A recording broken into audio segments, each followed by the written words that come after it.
to That Was the News That Was, Dateline, 14th of June. First of all, my apologies to people on my mailing list. Normally I record this in the afternoon, but since coming out of hospital, I find myself sleeping more and more. Getting back to normal, but not completely normal. So actually I went to sleep at 3 o'clock, woke up at 8 o'clock. And I'm glad I did. I'm glad I delayed it. There was question time, which I sat to watch and I thought was rather mundane. Because it was set just in Scotland. But I do understand the Scottish people have the right to vote, but it's national television. But then I saw a flash come up on my phone. There's a 7-party debate on ITV, and I'm so glad I watched it. But let's look at the news. Of course, last Thursday, after I'd done the thing, there was another 7-party debate on the BBC, and Penny Morgan kept hammering away that Labour's going to do a £2,000 tax rise on the British people. Let's go back to this tax rise for those who might have forgotten about it. I doubt you have. Because they're all saying it. This was produced by the Prime Minister, Rishi Sunak, when they had a debate with Keir Starmer. Sir Keir Starmer, let's be polite. Yet, later on, the Office of Fiscal Studies said there's no weight between this argument, and when they stated that this figure had been produced by independent civil servants, the chief person in the civil servant in the Treasury actually wrote in a letter saying, no, we put some figures together which were produced on the basis of what the Conservative government gave them, and they produced that.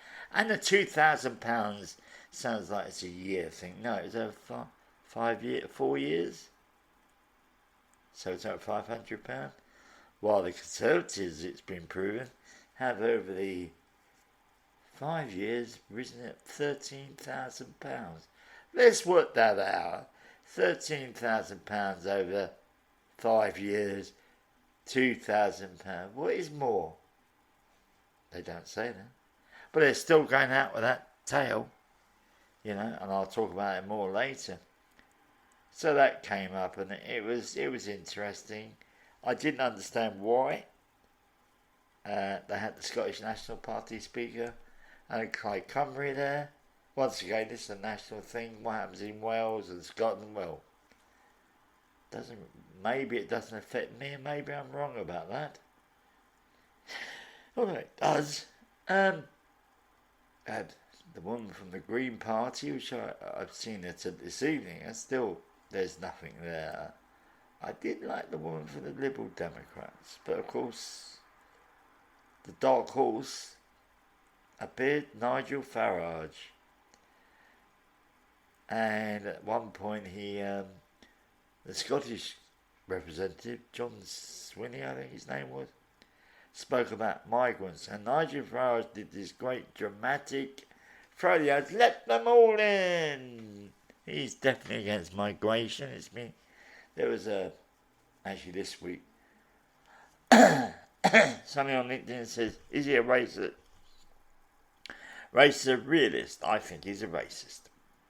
There's a gentleman who does a podcast who I follow occasionally, a professor he prefers to be, and he said he was actually in UKIP as a councillor, and he was asked to be a politician. He turned around to Farage and said, don't you think there's a lot of racism here? And Farage turned around to him and said, it's all a joke, And I must admit, seeing him today, it's still that way. It's all a joke.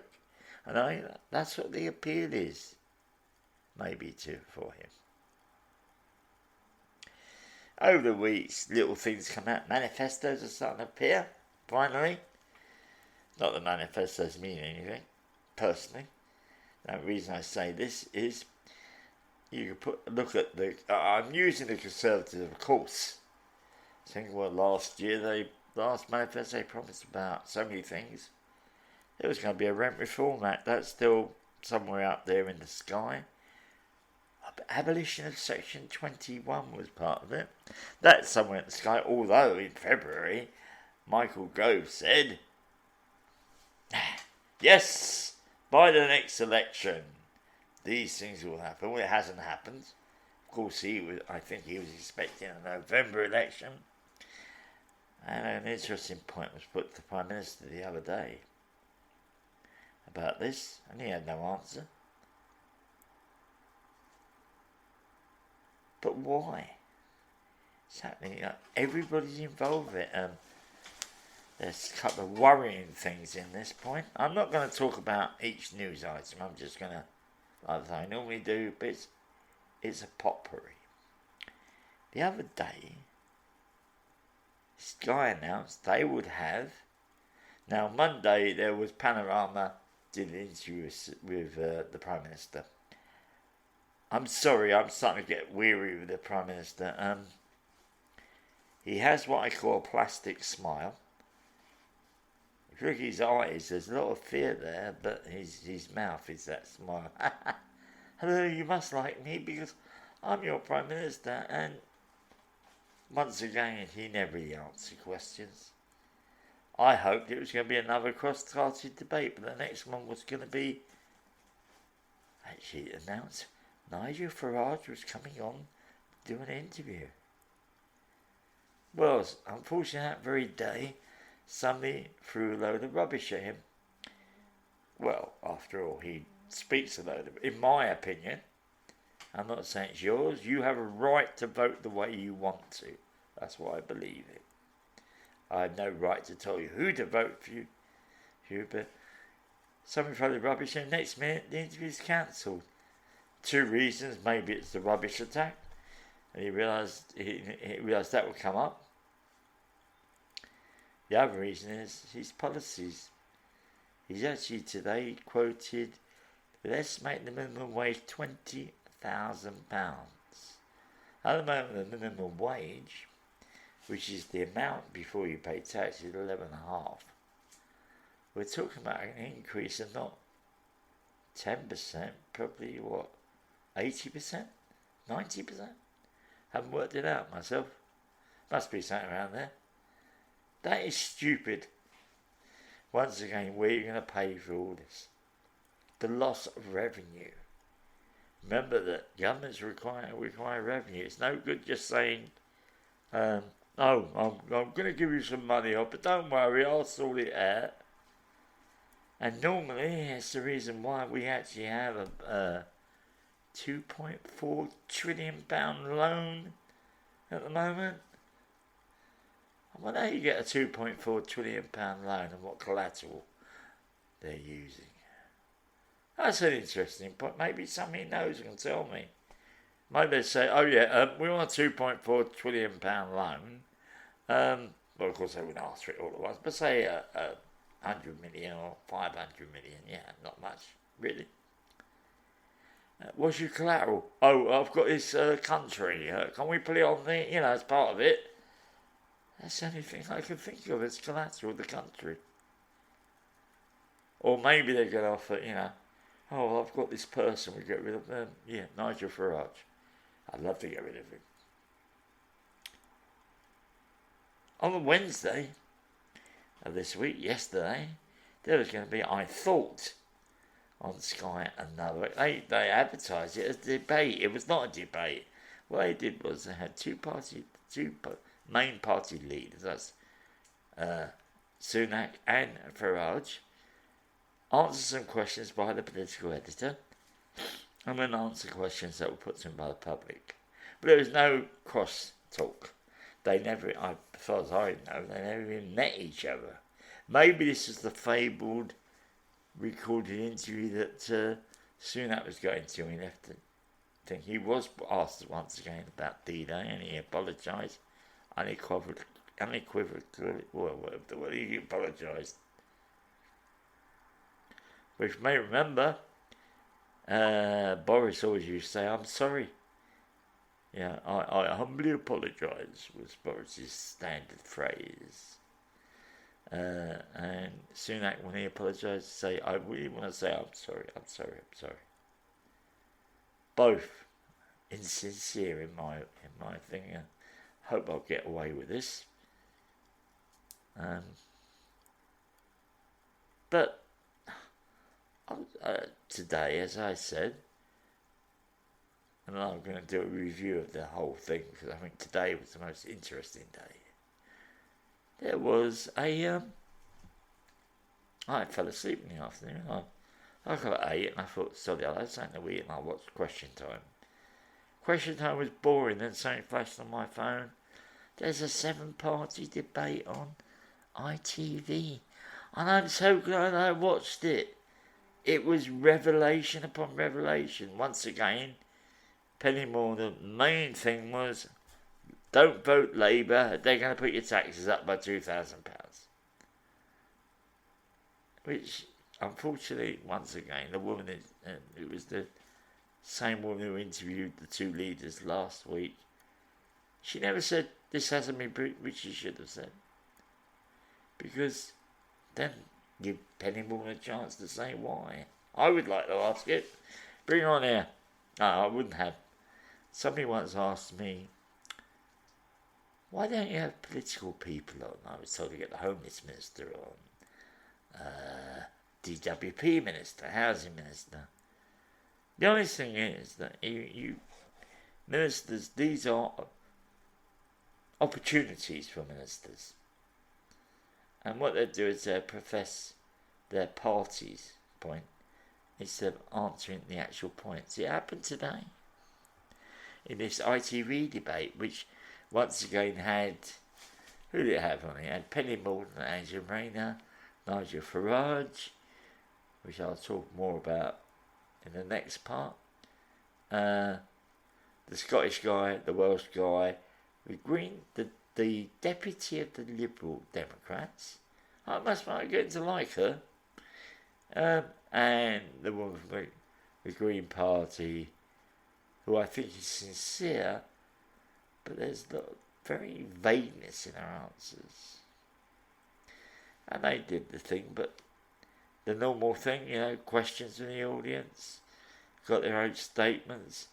But then an interesting point was, each of them could ask another of their people on the platform a question. And of course it come up once again. Penny Mordaunt says, yeah, they're going to put your taxes up. And that's what she said. This is their platform, the Conservative Party, that everybody's saying Labour will win. And in theory they should. There's a dark horse coming, which I'll talk about very soon. Even last week, Nigel Farage, first he says, look, this isn't about who's going to win the election, because Labour's going to win it. It's who's going to be opposition. But each person, I did like the guy from Wales and the guy from Scotland. I did like them. Once again, they're talking about their country. They're not talking about the whole of the United Kingdom. But there has been injustices.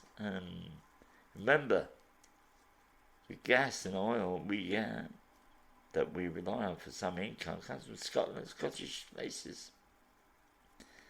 We get something from Wales, I'm not sure what. But we do. But all these people, and I don't know. Now the dark horse today, it was announced that UK reform are now the second highest percentage behind Labour. Labour, of course, are way ahead, about 40%. UK reform at 19%.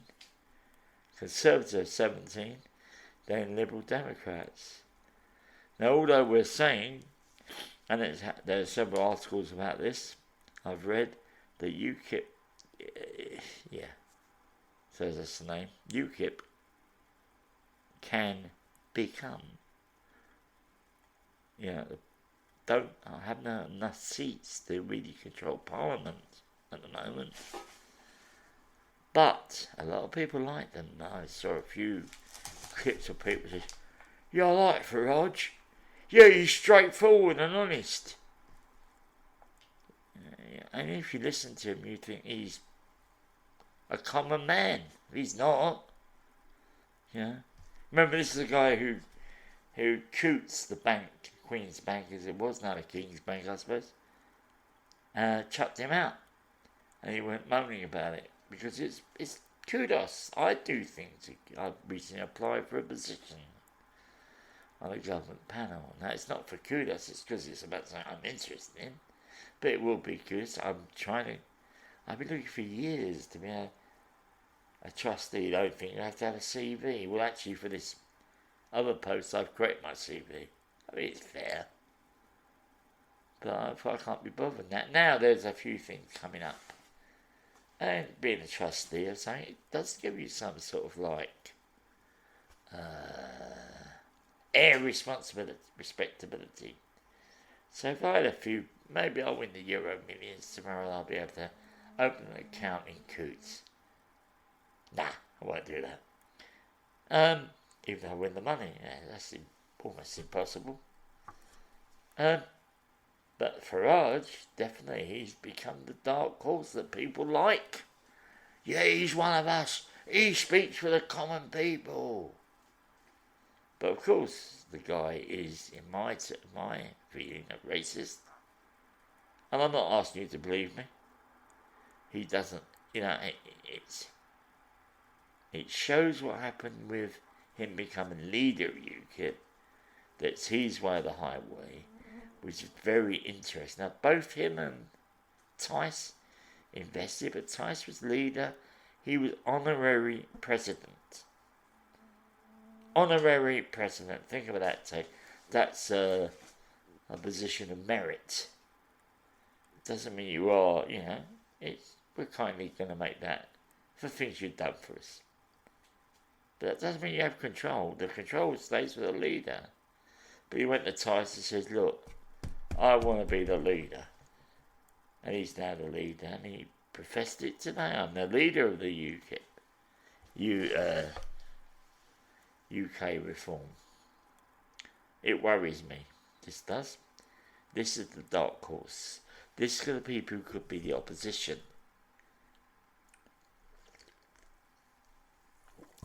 And it will be interesting. What do you think? Seriously. What's your opinion of Nigel Farage? Now, maybe I'm looking through tinted glasses, just use that word. Because I've never liked him. Actually, a friend of mine remember a quote he made.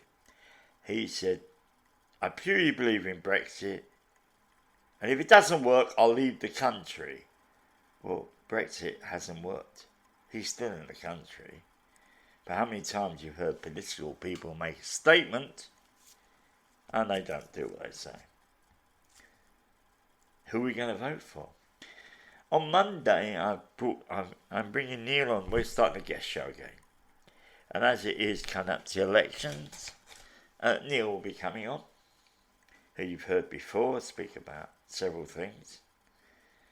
It's really, who do we vote for? And that's the title of the programme. Who do we vote for? I'm not asking you to believe myself or Neil. I'm asking you should believe your conscience. I don't know who to vote for, honestly.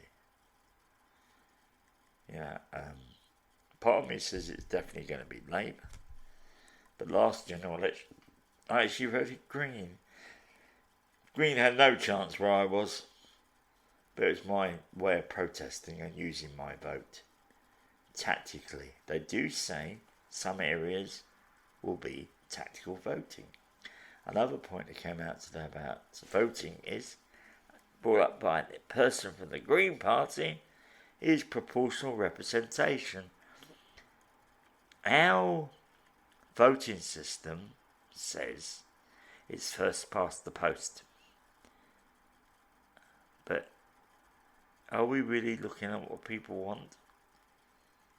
That's a good question. I don't know the answer to that one, honestly. Maybe I'll ask Neil that question when I speak to him. Actually, I'm recording it tomorrow for Monday. I was going to record it on Wednesday, and I thought, so many things are happening every day. And the weekends I want to have off. Not that I ever do have a weekend off, but I don't want to do any of that sort of thing. What's the future got to hold for Stand Up, Speak Out? Well, now I'm slowly getting guests. I've got 4, maybe 5 at the moment coming up. So next week will be Neil talking about, we'll talk about the general election. The following week, I've got a gentleman called Andrew McClay, and this came out from Andrew. It's one of my pet subjects. He spoke about empty buildings. So many empty buildings in this country. How many can there be? Then I'm not sure who will be after that. It'll either be Anthony. Anthony's going to start up his own recovery centre. I thought that's an interesting subject. How do you start a recovery centre? Or a homeless shelter or something? How? What do you need to know? Speaking to 2 people, Nicola's going to come and talk about runaways. She herself, and I'm talking about when I talk about runaways, I'm about children. I'm talking about under 17s, not above 17s. I know 2 people, personally, who have done that, who've happened to them. One at 12, one at 14. I'm having both on. Then a guy called Matt, who I'm not sure what we'll be talking about, to tell the truth. I've got to have my initial conversation with him. And then I'll be looking for more over the next few weeks. I do want to come back to the election, probably, bye. So, there are loads of things. So, if you found this interesting, please share this with your friends. If they ask about it, and also promote my podcast, please. I find it very difficult. Myself, I think it's quality work, but it's finding the time. I'm a one-man band. Doing publicity, everything. And also, if you hear this and you'd like to join my mailing list, just email me at standupspeakoutuk@mail.com. And when you join my mailing list, you'll get notifications of every podcast 24 hours before, the day before. Like this will be going out on Thursday for Friday. You'll get newsletter, which I've got to start working on again. And also, you have the opportunity, everyone has the opportunity to appear on this podcast to talk about a subject they want to talk about. I will admit, there are a couple of people I've said no to. One person wanted to come and talk about DWP surveillance, which is a possibility, which have been speaking about in the press. But then he wanted to talk to me about the 100,000 deaths that have been caused by it. I won't say no deaths have been caused by it, but the fear of surveillance. But not that amount. No, I would disagree. And I actually said to him, bring me documented proof. Well, he never did, so it's a rumour. And how many times we heard rumours? Another person, well, they weren't even sure what they wanted to talk about, and I neither. I don't give my guests the subjects normally. I have a couple of people. They're specialists. But normally I do. So, that's it. So, first of all, I want to say thank you for listening. And have a nice weekend. And please tune in on Monday.